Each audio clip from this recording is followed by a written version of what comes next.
വിസ്തുർബാന മുടങ്ങുന്നുള്ള ഒറ്റൊരു റീസൺ കാരണമാണ് ഇവിടെ വർക്ക് ചെയ്യാൻ വേണ്ടി കൂടുതൽ ഇഷ്ടപ്പെടുന്നത്.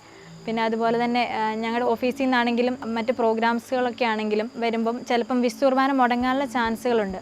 അപ്പോൾ അങ്ങനെയുള്ള സാഹചര്യങ്ങൾ വരുമ്പം ഞാൻ മാക്സിമം അങ്ങനെയുള്ള ഒരു ട്രെയിനിങ് ആണെങ്കിലും ടൂർ പ്രോഗ്രാംസ് ഒക്കെ ആണെങ്കിലും അത് അവോയ്ഡ് ചെയ്യും. ചില സമയങ്ങളിൽ ഞങ്ങൾക്ക് സൺഡേ ആണ് കൂടുതൽ ടൂറും ഒക്കെ പോകാൻ വേണ്ടിയിട്ട് ചാൻസ് ഉള്ളത്. ആ ഒരു സമയം വിസ്തുർബാന എനിക്ക് മുടങ്ങുന്നതുകൊണ്ട് ഞാൻ മാക്സിമം അങ്ങനെയുള്ള കേസസ് അവോയ്ഡ് ചെയ്യും. ലാസ്റ്റ് ആണെങ്കിലും ഞങ്ങളൊരു ടൂർ പോയിട്ടുണ്ടായിരുന്നു. പോകുവാണെങ്കിൽ വിസ്തുർബാന മുടങ്ങും. അതുകൊണ്ട് ഞാൻ പറഞ്ഞിട്ടുണ്ടായിരുന്നു എന്തായാലും ഞാൻ ടൂറിന് പ്രോഗ്രാമിന് വരില്ല എന്ന് പറഞ്ഞിട്ടുണ്ടായിരുന്നു. എന്നെ കൊണ്ട് ടൂറിന് പോകുള്ളൂ എന്നുള്ള ഒറ്റ വാശിക്ക് അവരെന്നെ കൊണ്ടുപോയി. അതുപോലെ തന്നെ വിസ്തുർബാനയ്ക്ക് ആ ഒരു ടൈമിൽ എനിക്ക് മിസ് ചെയ്യുന്നുള്ള അവർക്ക് എന്താണേലും ഒരു പൂർണ്ണ ബോധ്യം ഉണ്ടായിരുന്നു.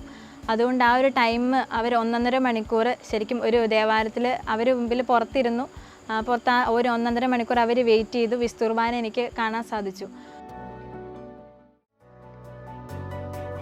വിശുദ്ധ കുർബാനയുമായി ബന്ധപ്പെട്ട വീഡിയോകൾ നിങ്ങൾക്ക് ലഭിക്കാൻ ഈ ചാനൽ സബ്സ്ക്രൈബ് ചെയ്യുക.